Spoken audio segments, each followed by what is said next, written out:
Hi there, I'm Birgit O'Connor, and welcome to my studio.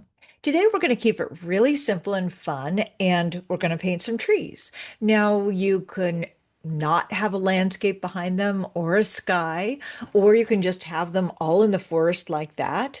But my goal for you is to show you how you can add a landscape behind a little grove of trees and keep it really simple. So I think you're going to enjoy this. So let's get started and have some fun.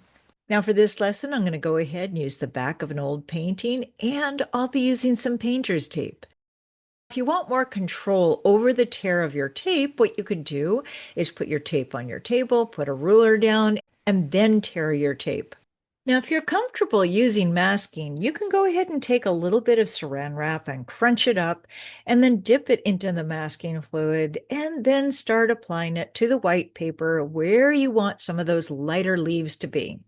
And if you're not comfortable using masking, that's okay. Just leave it alone and use a lighter color. Now, if you're using masking, don't touch your painting until it is completely dry.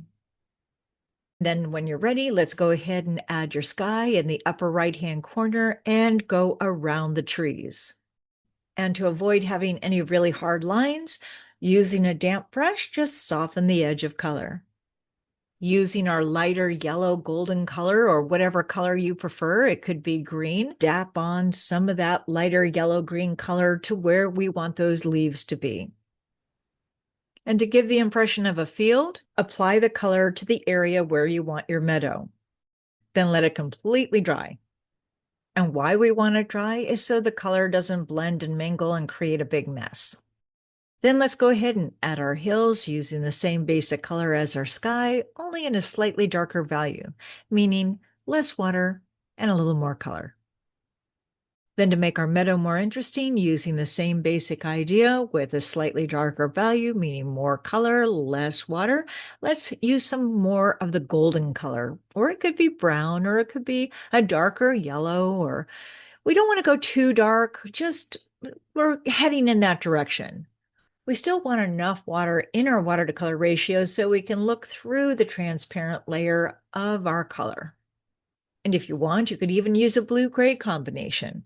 I like to use French ultramarine blue with a little burnt sienna mixed in, and I think that makes a very nice blue-gray color.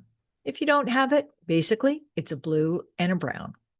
Go ahead and just tap it in here and there. Don't overdo it, just a little bit, so we have a bit more depth.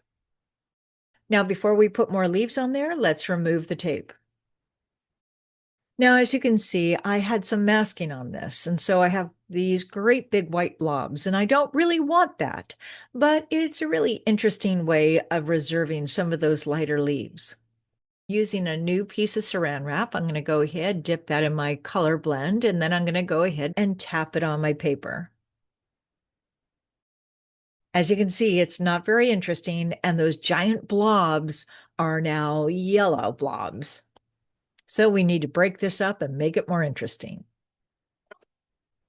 Then using a slightly different color, like a brown or a gold or a red, I want to go ahead and take a smaller brush and then tap the brush to allow some of those droplets to go into that yellow color on the paper and allow it to mingle. Now that may work well enough for you, but if it doesn't, don't be afraid to come back in with a brush and just gently go around your leaves and add a bit more color. Then let's go ahead and let this dry. Then once this is dry, I'm going to come back in with a smaller brush and start adding some grass. And all I'm going to do are just add a few brushstrokes. Now, if you notice, I'm going from the bottom up because I want more of a tapered edge. If I go from the top down, then the blade of grass is going to be on the bottom. I want the blade of grass to have a slight point to it, so it's from the bottom up. And I don't want all those little blades of grass to be distracting. So I can go ahead and mingle some different colors in here, more earth tones. And then I want to take a slightly damp brush and soften some of the edges of those brush strokes. Otherwise, it's going to look really stiff. And to add more depth in the field, I'll do the same thing. And then with a damp brush, just touch a few of the edges to give it more dimension. To break up those leaves again, I'm going to take some of those darker colors and just tap the brush and spatter a bit more color here. Now, I really don't need to do too much, but I do need a variety of color. Now, for any of those little white spaces that are left that I don't want, all I need to do is take a smaller brush and fill them in. Now, I could decide to leave it this way, or if I want more depth, or if I want to make this more interesting, I'm going to come back in with a slightly darker green and break the space up. Now, this is looking good, and I'm really happy with it. We didn't need to really do much, but the tree trunks look really stiff and straight. So to break them up, I want to add a shadow. Now, to make it easier for me to apply my shadow, I'm going to turn the paper and then keep the shadow on one side of every trunk. Then using that same idea, I'm going to add some of those smaller branches in the trees. That's going to be just enough to break up that big cluster of leaves on top. And before you do too much to it, put a mat on it, step back, and evaluate. And now you have a beautiful painting.